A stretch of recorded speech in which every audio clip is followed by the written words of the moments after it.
Hello everyone, I am Shreya. Here I am welcoming you to Adda 24/7 School. Guys, today we are going to discuss our previous lecture, that is D and F block element. हम लोग already D block element discuss कर चुके हैं. F block element में lanthanide और actinide discuss कर चुके हैं. तो गाइज अगर हम बात करें D block elements की, हमने इसमें position of D block element discuss किया था कि पीरियोडिक टेबल में आपके डी ब्लॉक एलिमेंट कहाँ पाए जाते हैं, क्यों पाए जाते हैं, क्यों ये ब्रिजिंग एलिमेंट की तरह काम करते हैं, कैसे डी ब्लॉक आपका सभी डी ब्लॉक एलिमेंट्स आपके ट्रांजिशन एलिमेंट्स नहीं कहलाते हैं, जबकि transition elements D block elements कहलाते हैं. साथ ही में मैंने आपको डी ब्लॉक एलिमेंट की फिजिकल और केमिकल प्रॉपर्टीज़ के बारे में बताया था. फिजिकल प्रॉपर्टीज़ जब मैंने डिस्कस की थी तो मैंने आपको बताया था एटॉमिक रेडियाई कैसे वेरी करती है, साथ में मेल्टिंग पॉइंट, बॉइलिंग पॉइंट आपके कैसे वेरी करते हैं, डेंसिटी का क्या रोल रहता है. साथ ही में हम लोगों ने ionisation enthalpy, ionisation energy, entropy और साथ में आपके कंपाउंड्स के केमिकल प्रॉपर्टीज़ को डिस्कस किया था. और केमिकल प्रॉपर्टीज़ में मैंने कौन कौन से आपके कंपाउंड्स डी ब्लॉक के एलिमेंट्स फॉर्म करते हैं ये भी बताया था, जिसमें हमने कलर स्पेक्ट्रा के बारे में भी बात की थी कि किस तरह से हमारे D block elements D transition के थ्रू कलर कंपाउंड्स बनाते हैं. कलर कंपाउंड्स बनने के कुछ रीजंस होते हैं, वो भी मैंने आपको डिस्कस किया था. और साथ में एलॉय फॉर्मेशन, इंटरस्टेशियल का कंपाउंड फॉर्मेशन, क्लस्टर फॉर्मेशन और साथ में आपके कलर्ड आयन फॉर्मेशन का भी हम लोगों ने डिस्कशन किया था. चलिए गाइज अब बात कर लेते हैं लेंथेनाइड में हमने क्या क्या डिस्कस किया था. गाइज लेंथेनाइड में मैंने सबसे पहले आपको आवर्त सारणी में लेंथेनाइड का स्थान बताया था कि क्यों लेंथेनाइड्स को हमने पीरियोडिक टेबल के बाहर लेंथेनम सीरीज में रखा है. साथ में मैंने उसके आपको पोजीशन के बारे में बताया था, electronic configuration, atomic radii, melting point, boiling point, density, ionisation enthalpy, ionisation energy, positivity, सभी की चीज़ों के लेकर हमने डिस्कशन किया था. और साथ में कौन कौन से कंपाउंड्स का ये फॉर्मेशन कर सकता है, कौन से हाइड्रोक्साइड का फॉर्मेशन करता है, कौन से ऑक्साइड्स का फॉर्मेशन करता है, ये भी हम लोगों ने डिस्कस किया था. अब गाइज बात आती है एक्टेनाइड्स की. एक्टेनाइड भी हमारे एफ ब्लॉक के ही एलिमेंट्स हैं और बहुत बड़ा डिफरेंस नहीं है लेंथेनाइड्स और एक्टेनाइड में.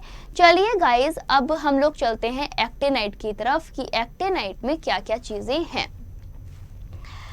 गाइज आप देख पा रहे हैं यहाँ पर, जरा ध्यान से देखिए, position of d block element, electronic configuration of d block element, size of atom and ions, ये हम लोग ऑलरेडी डिस्कस कर चुके हैं. प्रॉपर्टीज ऑफ ट्रांजिशन एलिमेंट्स, ये हम लोग डिस्कस कर चुके हैं. थर्ड वीडियो में मैंने आपको some important compounds of transition element के बारे में डिस्कस किया कि कौन कौन से कंपाउंड्स का फॉर्मेशन हमारे डी ब्लॉक एलिमेंट करता है. एंड गाइज इससे पहले हमने लेंथेनाइड्स को डिस्कस किया है. अब एक्टेनाइड की बात आती है. तो क्या है एक्टेनाइड्स, कहाँ पे ये पीरियोडिक टेबल में पाए जाते हैं, कैसे ये आपको परफॉर्म करते हैं, इनकी फिजिकल प्रॉपर्टीज़ क्या होती है, इनकी केमिकल प्रॉपर्टीज़ क्या होती है, इन सभी चीज़ों को हम डिस्कस करने वाले हैं. तो गाइज आपको ध्यान होगा जब हमने लेंथेनाइड पढ़ा था तो पीरियोडिक टेबल में मैंने आपको दो सीरीज़ दिखाई थी.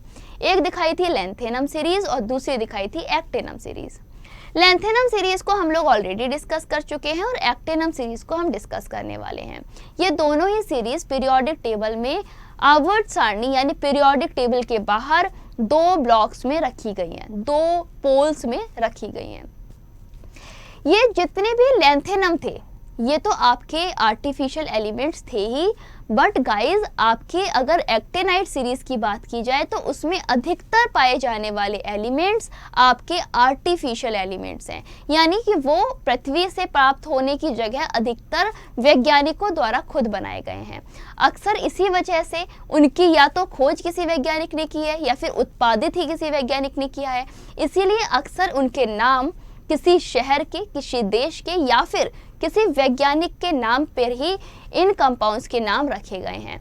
तो चलिए गाइज अब चलते हैं हम लोग अपनी स्लाइड की तरफ. ये है हमारी पीरियोडिक टेबल. जरा समय लीजिए और इसको पूरा मन भर के देखिए जिससे मैं अपनी आगे की बात रख पाऊँ. तो आप यहाँ पर क्या देख पा रहे हैं, यहाँ पर आप देख पा रहे हैं एक साइड में है एस ब्लॉक, एक साइड में है पी ब्लॉक और बीच में है डी ब्लॉक, राइट। यही तो दिख रहा है ना आपको, या फिर कुछ और भी दिख रहा है, बताओ guys, just a minute. Yes guys, S block, P block, D block और एफ ब्लॉक, है ना, यही तो है। अब चलो इसको समझना शुरू करते हैं। तो ये हमारा लेफ्ट वाला तो होता है एस ब्लॉक और ये हमारा होता है पी ब्लॉक। गाइज, एस और पी के बीच में ये हमारा होता है D block and last lanthanum और एक्टेनम होता है हमारा एफ ब्लॉक। क्लियर, यही तो है ना। तो s block, P block, D block और एफ ब्लॉक, ये हमारे पार्ट्स हो गए। चलो गाइज, अब हम चीजों को डिस्कस करते हैं। देखो, लैंथेनम सीरीज हमारी हो गई ये वाली, जिसे हमने लिखा है लैंथेनॉइड सीरीज, और ये कहां से निकल रही थी, लैंथेनम से, है ना। एक्टेनॉइड सीरीज जो कि आपकी 7th ग्रुप में 7th पीरियड में दिख रही है, ये एक्टेनाइड एलिमेंट के नाम पर एक्टेनाइड सीरीज कहलाती है। गाइज देखो जरा, इसमें कितने आपके एलिमेंट्स हैं। एटॉमिक नंबर 90 से लेकर एटॉमिक नंबर 103 तक के एलिमेंट्स हमारे एक्टेनाइड सीरीज कहलाते हैं, जबकि लैंथेनाइड सीरीज कौन से थे, एटॉमिक नंबर 58 से लेकर एटॉमिक नंबर 71 तक के एलिमेंट्स हमारे लैंथेनाइड सीरीज के एलिमेंट्स कहलाते हैं। अब गाइज, हम जब इसको डिस्कस करेंगे तो लैंथेनाइड और एक्टेनाइड दोनों के कंपेयर करते हुए डिस्कस करेंगे, जिससे कि चीजें और स्टेबल आपके दिमाग में बैठती जाएं। तो देखो कौन कौन से हैं, TH91, TH90, PA91, U93, PU94, AM95, CM96, BK97, CF98, ES99, FM100, MD101, NO102 और LR103, ये हमारे हो गए एलिमेंट्स। क्लियर। अब जब हम बात एक्टिनॉइड सीरीज की कर रहे हैं तो इसकी इलेक्ट्रॉनिक कॉन्फ़िगरेशन को तो छोड़ नहीं सकते, तो चलो इसके इलेक्ट्रॉनिक कॉन्फ़िगरेशन को देख लेते हैं। Guys, introduction of F block element that is actinide. तो एक्टिनाइड क्या होते हैं, actinide are the second series of element. देखो जरा क्या है, एक्टिनाइड हमारी सेकेंड सीरीज है एफ ब्लॉक एलिमेंट की, right.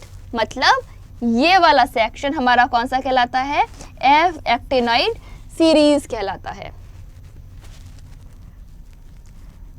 Of the F block having terminal electronic configuration, ये अपना टर्मिनल इलेक्ट्रॉनिक कॉन्फ़िगरेशन रखते हैं, यानी RnF 5F1214 6D021 and 7S2। मतलब एक्टिनाइड की अगर इलेक्ट्रॉनिक कॉन्फ़िगरेशन की आप बात करोगे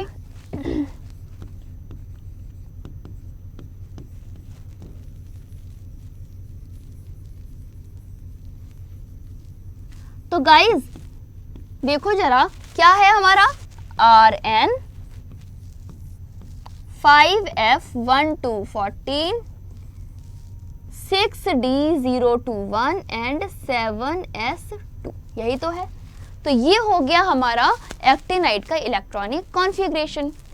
नेक्स्ट देखते हैं द एनर्जी ऑफ 5F, जो आपके 5F की एनर्जी है और जो 6D के इलेक्ट्रॉन्स है are close to each other.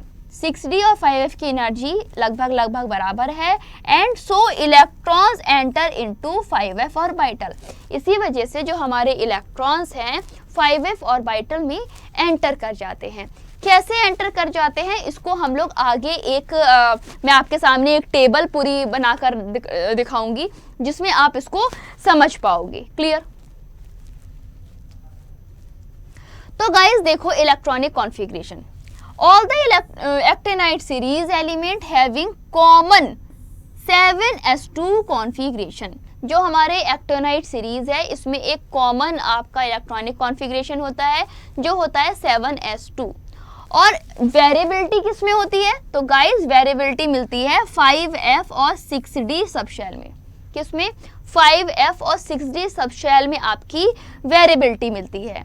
The 14 electrons are being added into 5f, जो आपके 14 इलेक्ट्रॉन्स हैं वो कहाँ ऐड होते हैं? 5f में, एक्सेप्ट थोरियम। थोरियम को छोड़कर बाकी एलिमेंट्स में इलेक्ट्रॉन्स एक्सेप्ट होते हैं। But filling a 5f continues again after the thorium till 5f orbital are complete z is equal to 103। मतलब ये हुआ कि जो 14 इलेक्ट्रॉन हैं वो ऐड होते हैं 5f में एक्सेप्ट थोरियम, थोरियम के अलावा, और जो आपकी फिलिंग है इलेक्ट्रॉन्स की वो 5f में कंटिन्यूस जाती है और थोरियम का क्या करता है? 5f से आपका ये कंप्लीट 103 तक आपका एंटर करता है। यानी इलेक्ट्रॉन्स की एंटरिंग की बात हो रही है कि कहाँ से 5f में जाना शुरू होते हैं। क्लियर?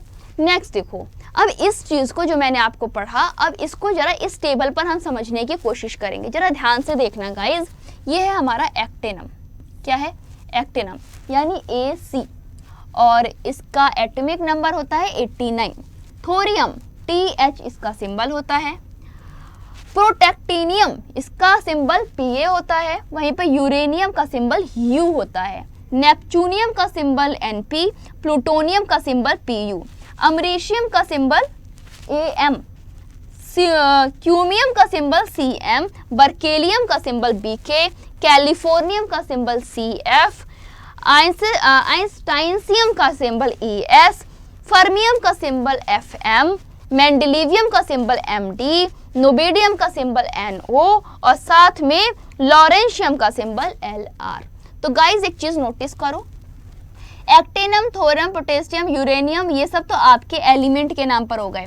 अब ये देखो, प्लूटोनियम किसके नाम पर हो गया? ये आपका चला गया नेचर की तरफ। अमरीशियम ये आपके प्लेस के नाम पे हो गया। क्यूमियम आपके साइंटिस्ट के नाम पर हो गया। वहीं पे बर्केलियम की बात करें तो ये भी आपके साइंटिस्ट के नाम पर हो गया। कैलिफोर्नियम, आइंस्टियम, फर्मियम, मेंडेलिवियम, ये सारे आपके साइंटिस्ट के नाम पर हो गए। ठीक है? एंड नोबेडियम और लॉरेंशियम, गाइस ये सभी आपके साइंटिस्ट, प्लेस और मतलब किसी किसी चीज़ के नाम पर जहाँ जहाँ पर वो पाए गए हैं या फिर किसी ने उसको इन्वेंट किया है तब आपके इसके नाम रखे गए हैं। अब गाइस इसके एटॉमिक नंबर की बात कर लेते हैं। एक्टिनियम का एटॉमिक नंबर होता है 89, थोरियम का होता है 90, पोटेशियम का होता है 91, यूरेनियम का होता है 92, नेपच्यूनियम का 93, प्लूटोनियम का 94, अमरीशियम का 95, सीरियम का 96, बर्केलियम का 97,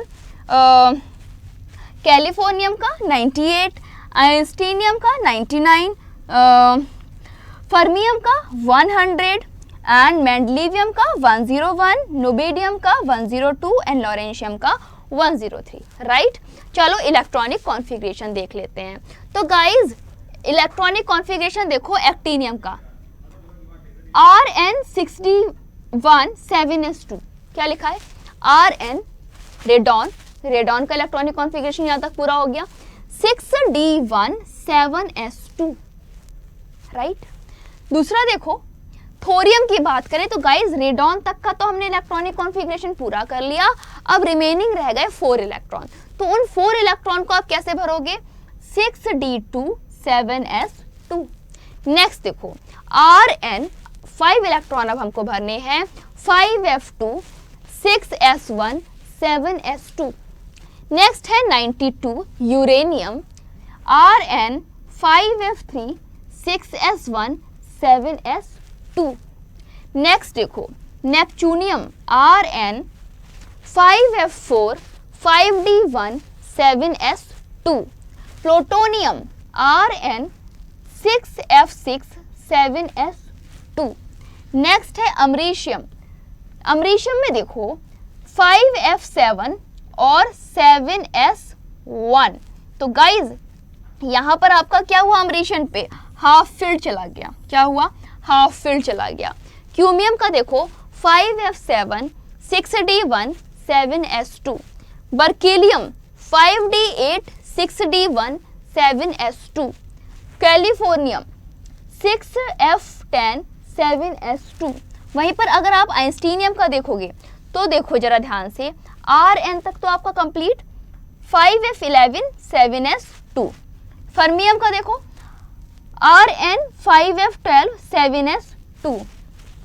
मेंडलीवियम का देखो 5f13 7s2। और आपका नोबेडियम 5f14 7s2। अब देखो यहाँ पर आपका क्या हुआ, कंप्लीटली फिलअप, मोस्ट स्टेबल की तरफ चला गया। लॉरेंशियम का देखो 5f14, अब इससे ज्यादा हम भर नहीं सकते, इसलिए 6d1 पेनल्टीमेट शेल और साथ में 7s2। क्लियर? तो ये हो गया हमारा इलेक्ट्रॉनिक कॉन्फ़िगरेशन। अब गाइज चलो ऑक्सीडेशन स्टेट की तरफ भी देखेंगे, बट बाद में, ठीक है। नेक्स्ट देखो, ऑक्सीडेशन स्टेट ऑफ एक्टिनाइड्स। क्या है ऑक्सीडेशन स्टेट ऑफ एक्टिनाइड? की प्रॉपर्टीज ऑफ एक्टिनाइड्स, हमको की प्रॉपर्टीज की पढ़नी है। गाइज बताओ जरा कि ऑक्सीडेशन स्टेट के बारे में मैंने आपको प्रीवियस लेक्चर्स में भी बताया है। कौन से होते हैं ऑक्सीडेशन स्टेट? जितने इलेक्ट्रॉन आपके अनदर बॉन्ड फॉर्मेशन में पार्टिसिपेट करने के लिए अवेलेबल होते हैं, वही नंबर ऑफ इलेक्ट्रॉन्स हमारे ऑक्सीडेशन स्टेट कहलाते हैं।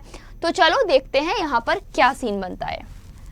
The dominant oxidation state of these element is 3 similar to the lanthanide. इनके जो एक कॉमन ऑक्सीडेशन स्टेट है वो कितनी होती है? +3 होती है।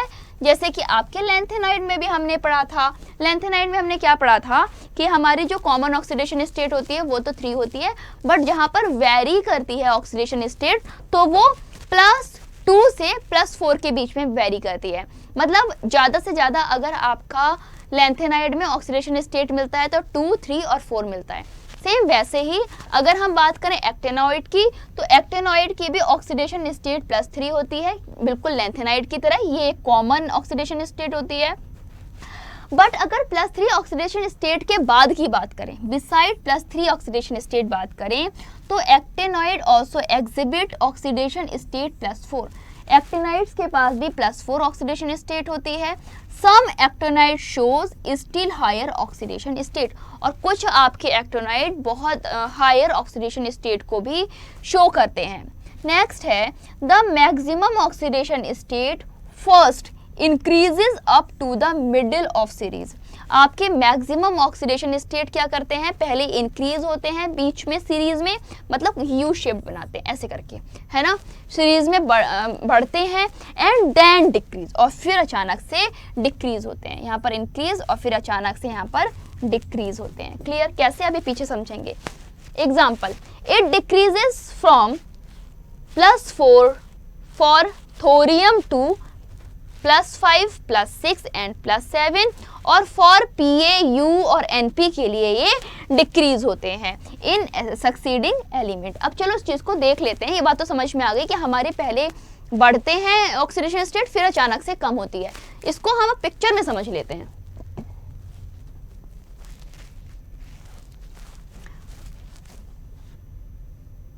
देखो ये है पिक्चर।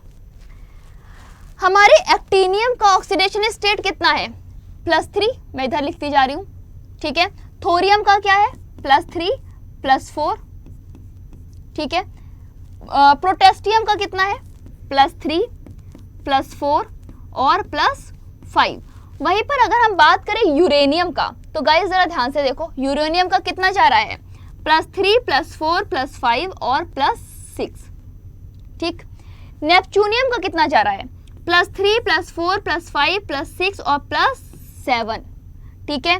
प्लूटोनियम का देखो +3, +5, +6, +7, ठीक है। और वहीं पे अमरीशियम की बात करें तो गाइज एक बार फिर से घटना शुरू हो गया, आपका आ गया 6 पर। क्यूमियम का देखो, क्यूमियम का आता है 3 पर, 3 से 4 के बीच में, यानी 4 पर, ठीक है। बर्कीलियम, बर्कीलियम का कहाँ जा रहा है? देखो जरा, बर्कीलियम का भी जा रहा है 4 पर, ठीक है। अब देखो कैलिफोर्नियम, आइंस्टीनियम, फर्मियम और साथ में मेंडलीवियम और नोबेडियम, यहाँ तक आपका ऑक्सीडेशन स्टेट है +2, +3। एंड गाइज लास्ट हमारा लॉरेंशियम आ रहा है +3 पर। किस पर आ रहा है? +3 पर। समझ रहे हो? तो ये रही हमारी सीरीज। क्या देखा आपने कि आपके यहाँ से बढ़ना शुरू हुए और फिर यहाँ से घटना शुरू हो गए। इसी वजह से मैंने आपको बोला कि बीच में अचानक से बढ़ते हैं, आगे पीछे कम रहते हैं। तो ये था हमारा ऑक्सीडेशन स्टेट। इतने में कोई भी डाउट है तो बताओ। अब देखो एक कॉमन चीज़ हम लोग सर्च करते हैं। हमने क्या कॉमन देखा कि यहाँ पर भी 3 है, यहाँ पर भी 3, यहाँ पर भी 3, यहाँ पर भी, यहाँ पर भी, यहाँ पर भी, यहाँ पर भी, यहाँ पर भी, यहाँ पर भी, यहाँ पर भी, यहाँ पर भी और यहाँ पर भी। मतलब आपके सारे एलिमेंट में एक कॉमन ऑक्सीडेशन स्टेट कौन सी है? +3।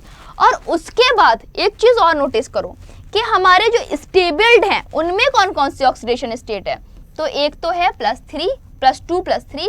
अमरीशियम भी हमारा हाफ फिल्ड होने की वजह से स्टेबल है और इसमें भी हमारी कितनी है? +2 से लेकर +6, यानी 2 हमारे स्टेबल हैं। एक तो है अमरीशियम और इसमें आपकी है 2, 3, 4, 5 और 6 गाइज, राइट। और वहीं पे लॉरेंशियम की बात, सॉरी नोबेडियम की बात करें तो नोबेडियम में हमारा कितना है? 2 और 3। ये चीज आपको ध्यान रखनी पड़ेगी, ठीक है। नेक्स्ट देखो, +7 ऑक्सीडेशन स्टेट हमारे कौन से 2 एलिमेंट दिखा रहे हैं? तो गाइज +7 ऑक्सीडेशन स्टेट हमारे सिर्फ नेपच्यूनियम और प्लूटोनियम दिखा रहे हैं, है ना। और अगर बात करें +6 ऑक्सीडेशन स्टेट की, तो +6 कौन कौन दिखा रहा है? यूरेनियम, नेपच्यूनियम, प्लूटोनियम और अमरीशियम। ये आपके दिखा रहे हैं 4 एलिमेंट्स, 4 ऑक्सीडेशन स्टेट। क्लियर। अब चलो नेक्स्ट पॉइंट की तरफ। नेक्स्ट पॉइंट है हमारा एक्टिनाइड रिजेंबल लैंथेनाइड्स। एक्टिनाइड जो होते हैं लगभग बिल्कुल देखने में एक्टिनाइड लैंथेनाइड की तरह लगते हैं और having 1 more compound in +3 than the +4 state. और ये आप क्या रखते हैं? एक एक्स्ट्रा कंपाउंड रखते हैं +3 ऑक्सीडेशन स्टेट, +3 के बाद +4 ऑक्सीडेशन स्टेट में। However, compound in +3 and +4 state tend to undergo hydrolysis। और जब भी ये ऑक्सीडेशन स्टेट +3 या +4 दिखाते हैं तो ये हाइड्रोलिसिस की तरफ टेंड करते हैं। ये कंपाउंड्स क्या करते हैं? इजीली हाइड्रोलाइज्ड हो जाते हैं। It may be noted that, ये भी नोट किया गया है कि एक्टिनाइड के केस में distribution of oxidation state so uneven. देखो लैंथेनाइड में इतना अनइवन नहीं था जितना कि हम इसको एक्टिनाइड में देख पा रहे हैं। देख रहे हो, स्टार्टिंग में आपका कम, फिर बीच में बढ़ा, फिर कम हुआ, फिर बढ़ा, है ना, एकदम लास्ट में एकदम कम हो गया। तो ये क्या है? ये अनइवन डिस्ट्रीब्यूशन हो गया ना आपके ऑक्सीडेशन स्टेट का। क्लियर। क्या हुआ? ये तो आपका अनइवन डिस्ट्रीब्यूशन हो गया, राइट।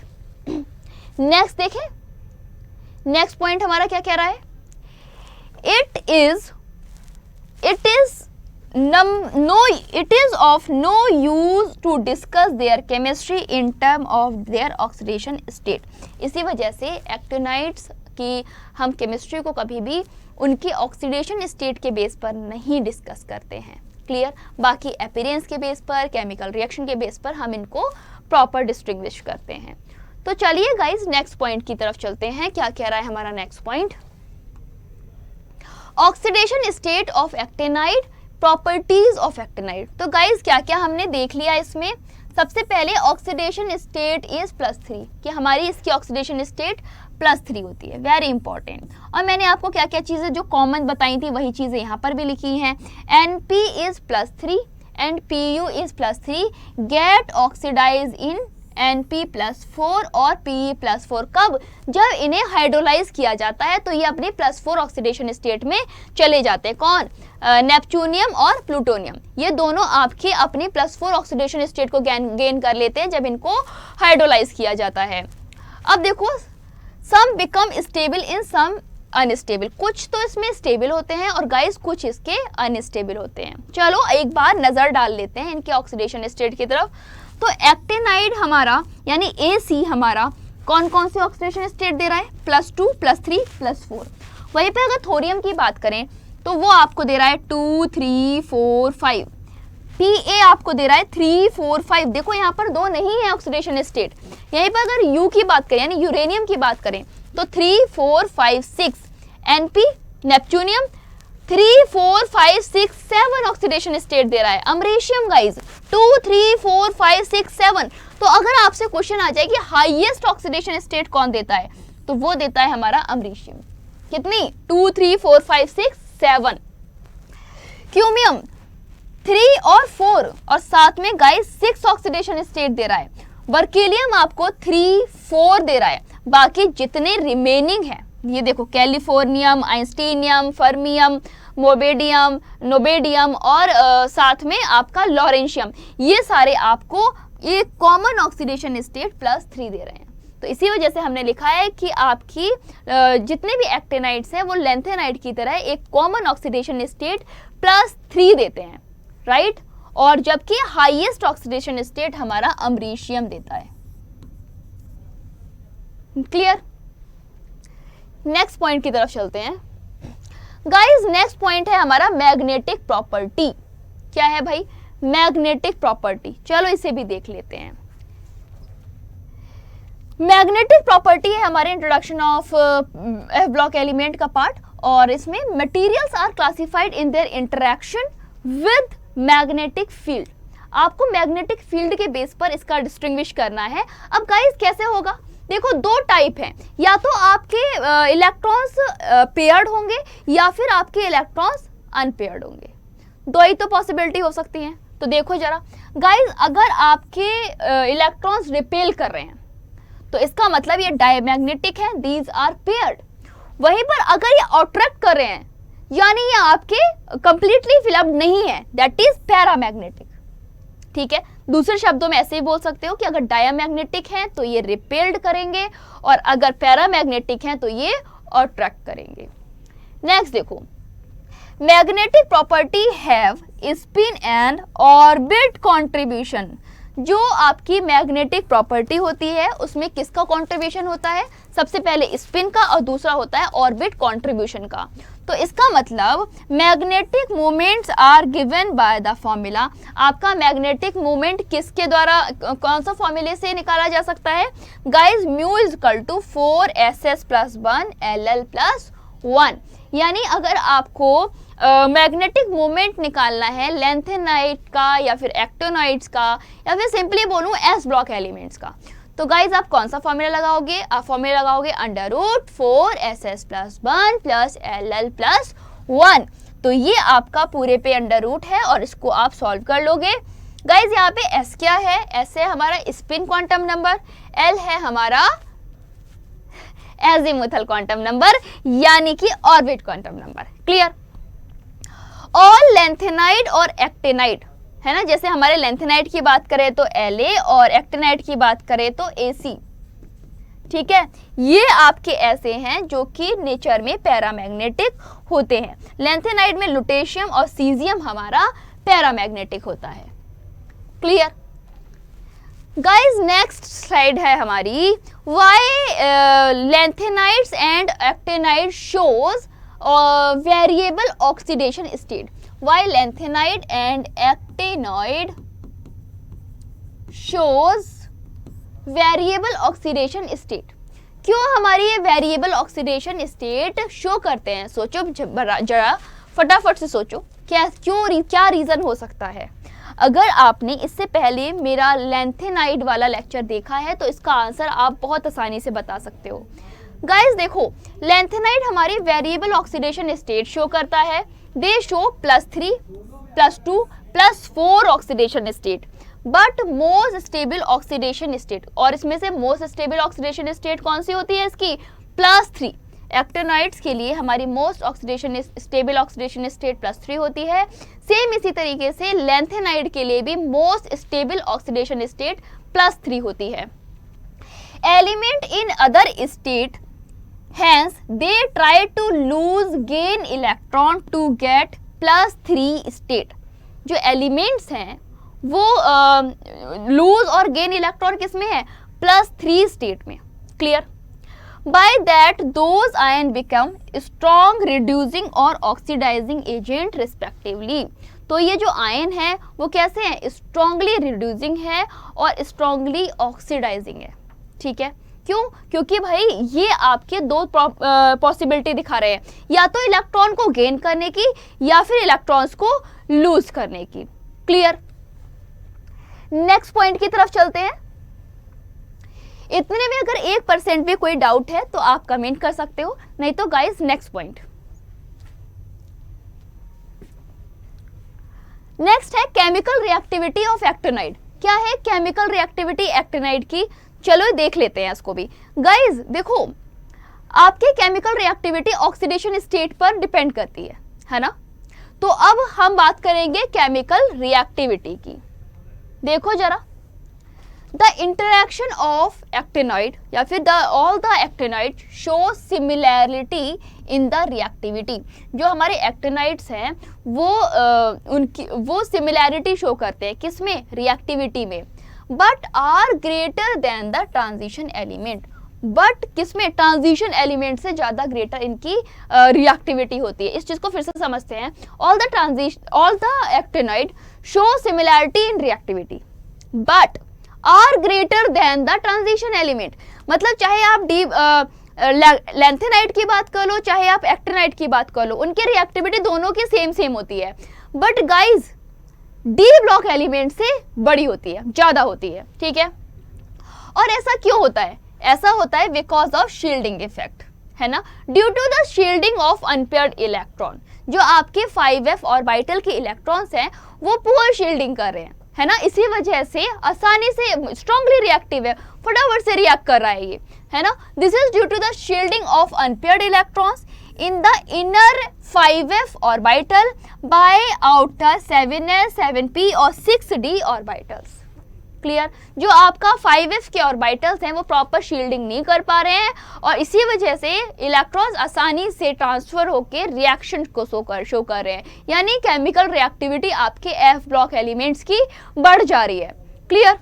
नेक्स्ट है गेट रेडली टर्निश्ड विद ऑक्सीजन। ये ऑक्सीजन के अगर संपर्क में आ जाते हैं तो फटाफट से रिएक्शन कर लेते हैं और फॉर्म करते हैं M2O3 oxides.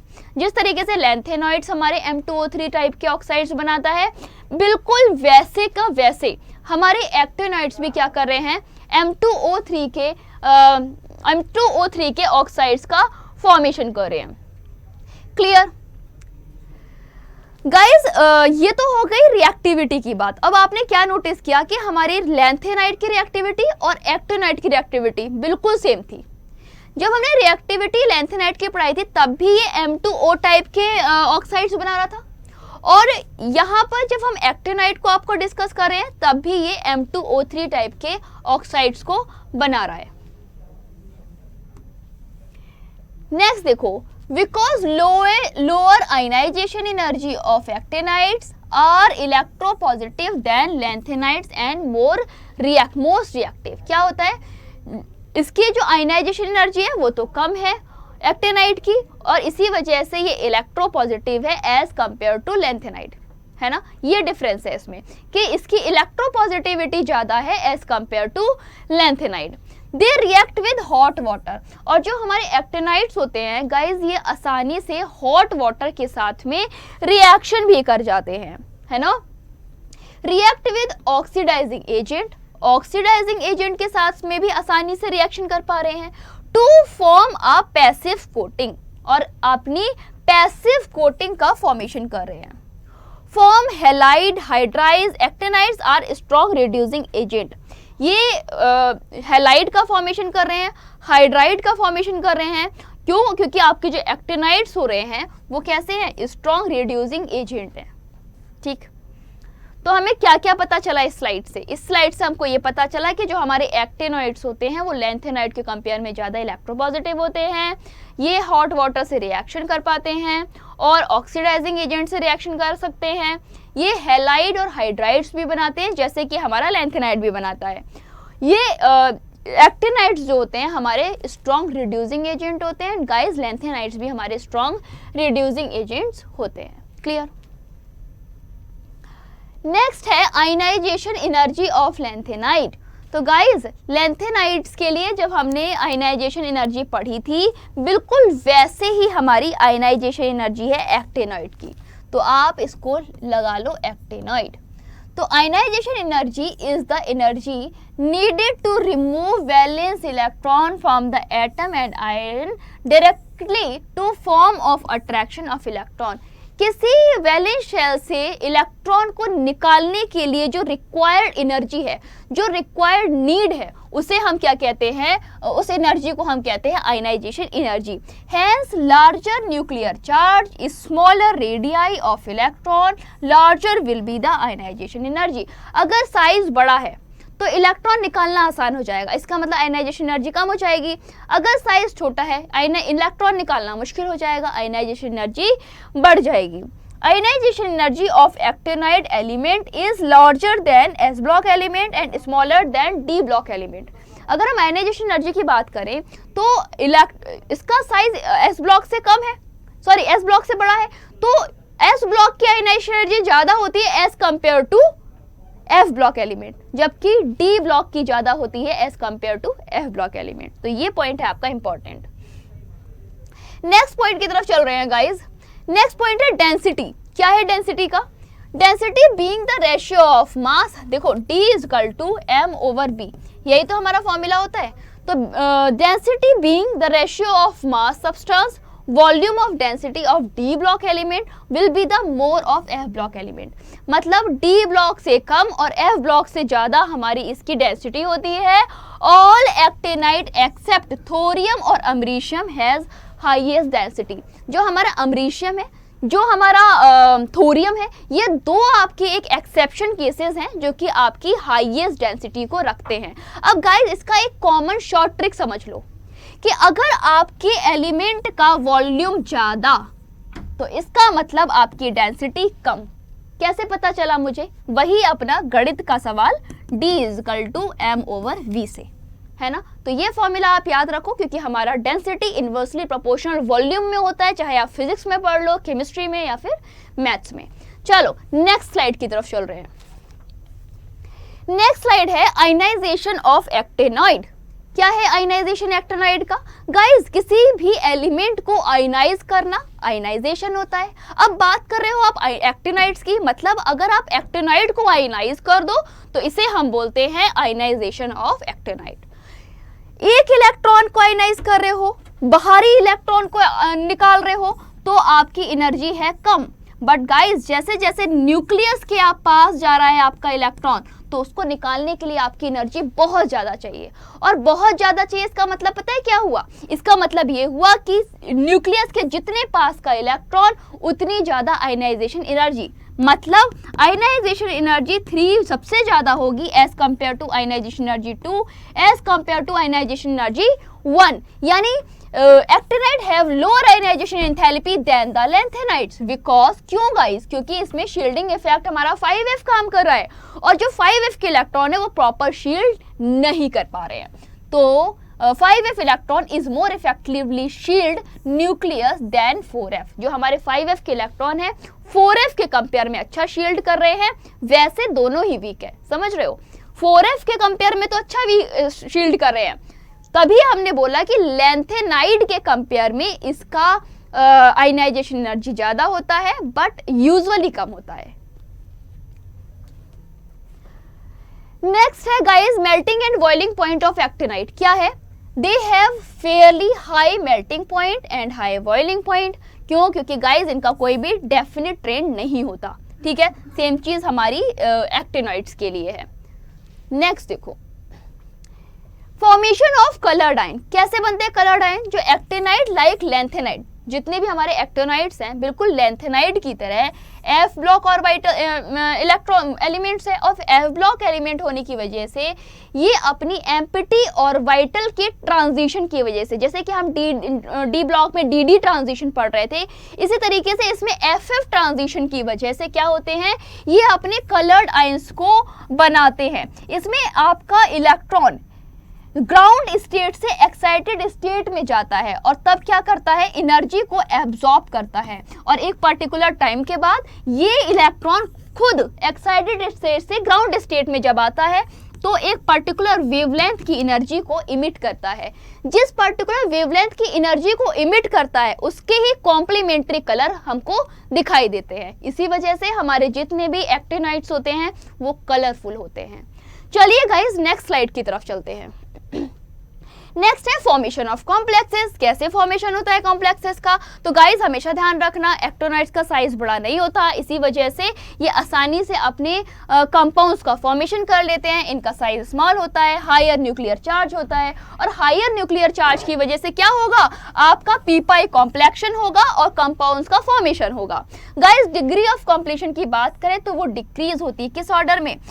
M4 ion is greater than M2 ion is greater than M plus ion is greater than MO2 positive ion. Clear? Next slide.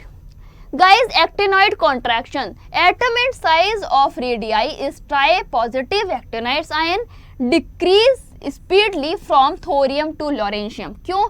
Due to increase in nuclear charge and electron entering the inner N-2 orbital. Clear? The gradual decrease in size with the increase in atomic number is called actinoid. Actinoid contraction क्या है? अचानक से जो decrease आता है ना size में, वही हमारा क्या कहलाता है? एक्टिनॉइड कॉन्ट्रैक्शन कहलाता है। जैसे कि हमारे लेंथेनाइड में कॉन्ट्रैक्शन था, बिकॉज इसमें पुअर शील्डिंग होती है 5f इलेक्ट्रॉन की। अभी मैंने आपको बताया था कि 4f इलेक्ट्रॉन की बहुत पुअर होती है एज कंपेयर बेटर होती है 5f की, जबकि दोनों ही पुअर शील्डिंग में होते हैं। और यही पुअर शील्डिंग रीजन बनती है आपके FF कॉन्ट्रैक्शन की और एक्टिनाइड कॉन्ट्रैक्शन की और लेंथेनाइड कॉन्ट्रैक्शन की। गाइस नेक्स्ट स्लाइड है हमारी, देखो ये है एक्टिनाइड कॉन्ट्रैक्शन का पिक्चर। तो इसमें क्या है, आपके आयंस देख रहे हो यहाँ पर 109, फिर यहाँ पे आपके साइज कम होता जा रहा है, कम होता जा रहा है, और इसका रीजन क्या है? Poor shielding. गाइस इसे ही बोलते हैं हम एक्टिनॉइड कॉन्ट्रैक्शन। क्या बोलते हैं इसको? हम बोलते हैं एक्टिनॉइड कॉन्ट्रैक्शन। ठीक, अभी मैंने आपको पढ़ाया। तो गाइज ये था हमारा टॉपिक जिसमें हमने एक्टिनॉइड के पूरे टॉपिक को डिस्कस किया, कहाँ पर आपके डी ब्लॉक में पाया जाता है, किस तरह से आप इसकी फिजिकल प्रॉपर्टीज को समझ सकते हो। हमने electronic configuration, atomic size, density, melting point, boiling point, ionisation enthalpy, ionisation energy, negativity, सभी के बारे में डिस्कस किया। साथ में किस तरीके के कंपाउंड्स का फॉर्मेशन करता है, कैसे वो हाइड्राइड बनाता है, कैसे ऑक्साइड्स बनाता है, ऑक्सीडेशन स्टेट क्या होती है, और साथ में कैसे ये अपने कलर ट्रांजिशन को शो करता है, क्या होता है आपका एक्टिनाइड कॉन्ट्रैक्शन। इन सभी चीज़ों को डिस्कस किया पूरे टॉपिक में, जितना कुछ था सभी कुछ डिस्कस किया, और यहाँ पर हमने अपना एक्टिनाइड चैप्टर को ख़त्म किया। तो गाइज अभी के लिए बस इतना ही। अगले लेक्चर में हम लोग कुछ और बहुत बेहतर पढ़ेंगे, तो उसका वेट कीजिए। तो guys thank you so much for watching.